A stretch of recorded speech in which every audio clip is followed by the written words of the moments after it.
We only can pick one. Ribs all day. Yeah. Can't go wrong with some nice guac and salsa though.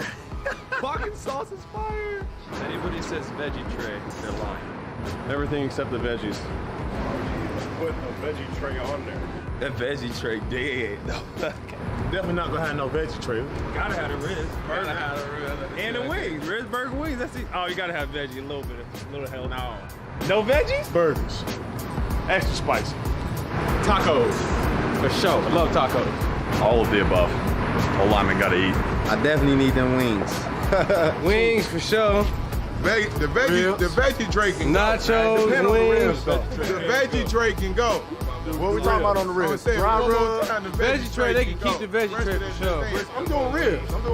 I'm doing all of it besides the veggie We're tray. doing a tacos. A sampler tacos. Yes, sir. Nachos. Welcome into Training Camp Live, presented by Xfinity. There it is. The question of the day was on the bridge the other day. You can only pick one H-E-B tailgate food. Lots of opinions on the veggie tray. Surprisingly visceral reaction from players. I think brisket was on there. There was a picture of 9 different items. Nine options. Brisket, nachos, tacos. You had hamburgers, hot dogs, guac. Yeah. You also had wings and the veggie tray, and the veggie tray got smoked. I mean, just destroyed. So I like that David Johnson's trying to get some greens into his teammates, but no one was having it. No one was having it. All right. Well, we are having some practice out there on another steamy August morning. Players are out there warming up.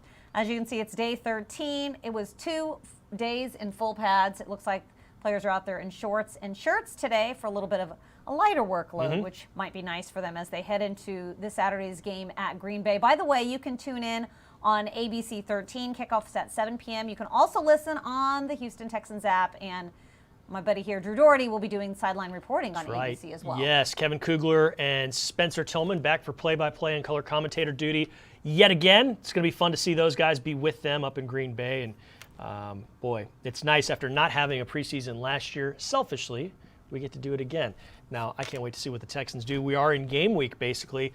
You heard David Culley, the head coach, before practice today in his meeting with the media say, this is essentially the last day of quote-unquote training camp. Now, they're going to keep practicing on a regular basis, but as far as how training camp rolls, as far as letting in the media and all that, that's going to get shut down a little bit more, and you'll probably only get to see about 20 minutes of practice from here on out. But progress keeps happening as far as the Texans go as they march closer and closer to the preseason and the regular season after that, DP. Yeah, it's still going to seem like training camp because they're still out there at the Houston Methodist Training Center, and you still have so many guys on the roster. Another one that you just see there, number 72, Jaron Christian Sr., an O-lineman who just came off of the reserve COVID list yesterday. He's getting some work in for the first time during camp this year. But yeah, Drew, you bring up a good point with the preseason, because with no preseason games last year, we really had to wait till week 1. And I think this year is going to be very important to have those preseason games with a new head coach, new defensive coordinator, new scheme,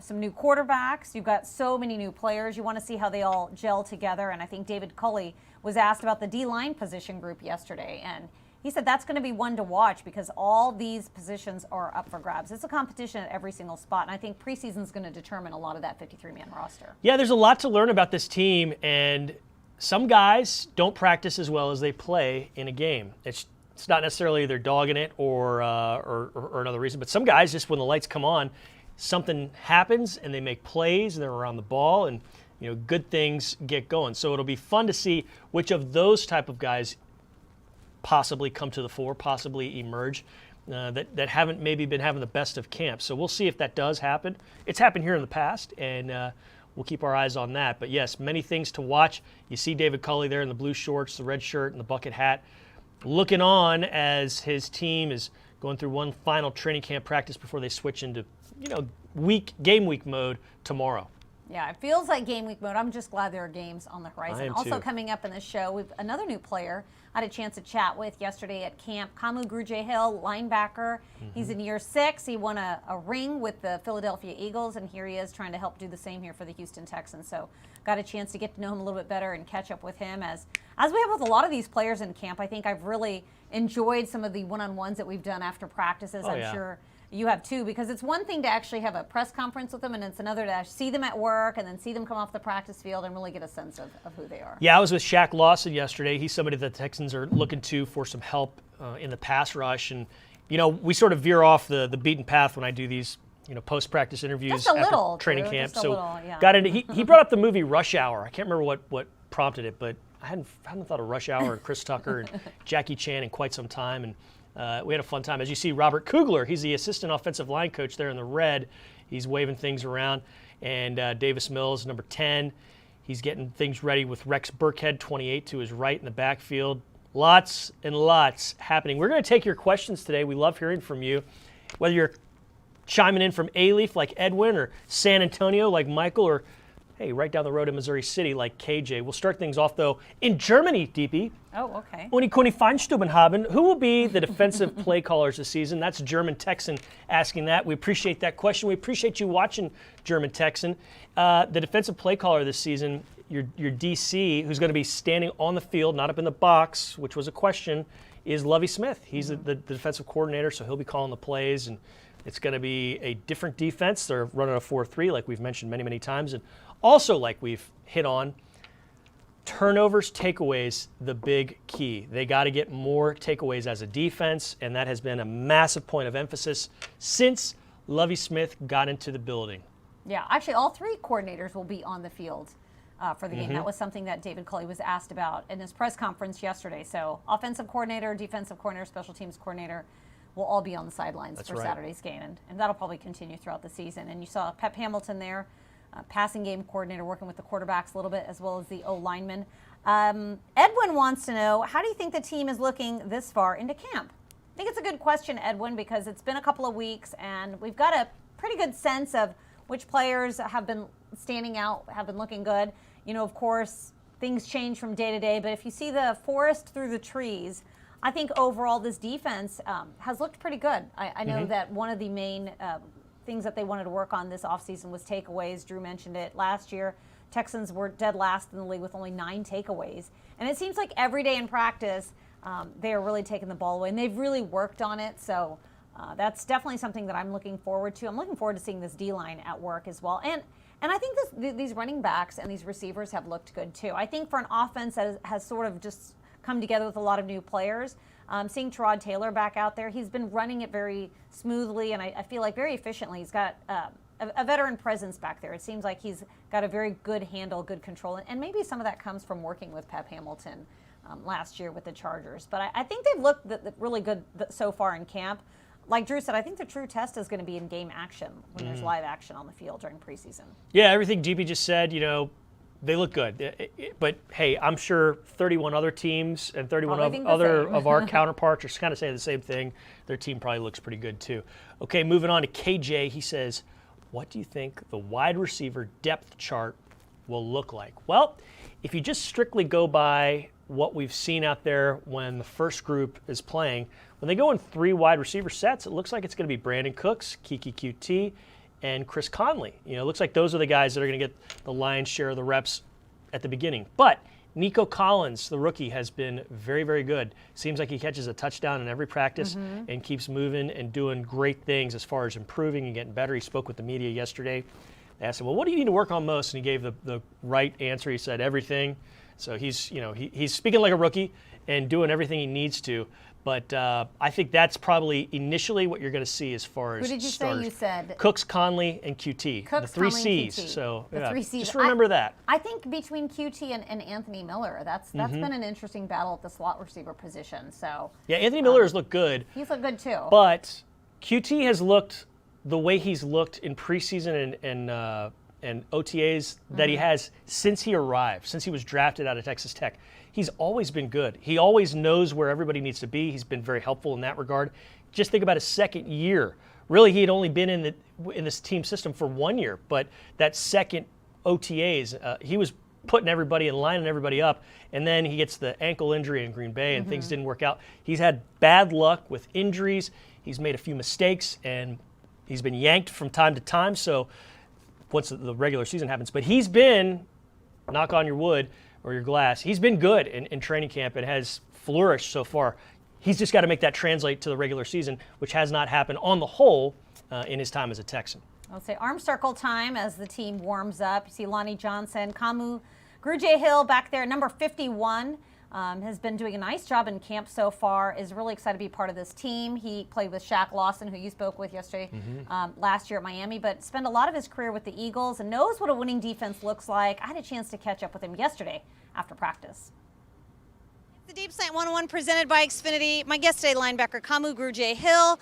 Kamu, I know you had said you always wanted to play football in Texas, so now that you're here, I mean, it's a little different from Hawaii, but how are you liking camp so far? I love it. I love it. You know, coming out here, being with the guys again, and just, you know, the team we got, the locker room we have right now is something special, so I'm loving it. All right, you get to play in Lovie Smith's defense, which I know you were super excited about this offseason. How has it been for you so far, acclimating this defense? I know it's a very linebacker-friendly defense, so how is it for you? It's good. I mean, there's a lot of learning curves, and, you know, with any defense, any new system, you got to go through the growing pains, but, I mean, we're loving it. We're flying around out here. We're making plays, so I'm loving it for sure. It's year 6 for you. Year 6, right? So year 6 for you. Have you ever played in a defense similar to this? I know you've played for a lot of different teams in the past. Yeah, no, not at all. This one is very, like you said, linebacker friendly. We get to kind of just, you let your character show a little bit, and they allow you to kind of just be the player you are.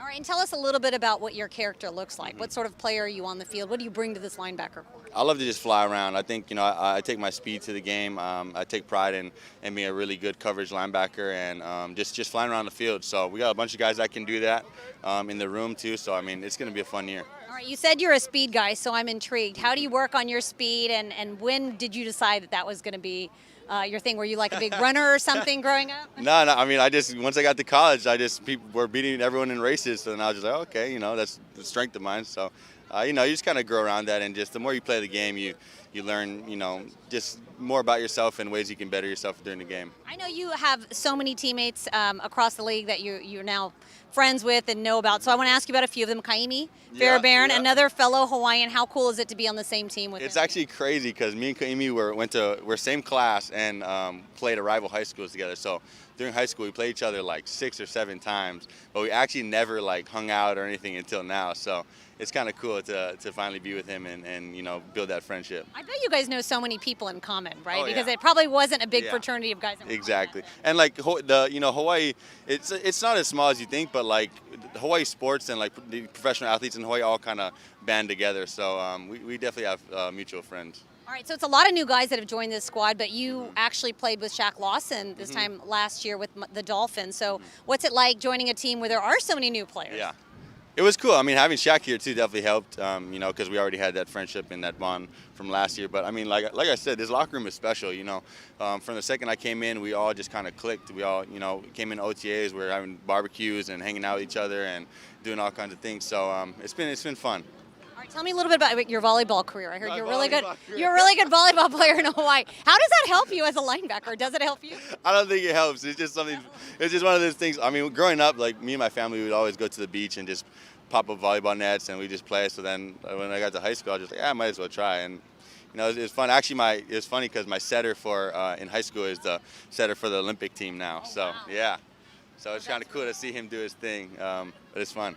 I want to push for you to be on that Olympic volleyball team. I feel like you still, you know, the D-line group used to play foursquare in camp a long time ago. I feel like you need to push for a volleyball. I think you'd be a standout. We need to bring that back. You might need to bring it back. All right, how about preseason? I know it's just around the corner. You get to see some game action with this defense together for the first time. What are you looking to sort of accomplish in these next few games?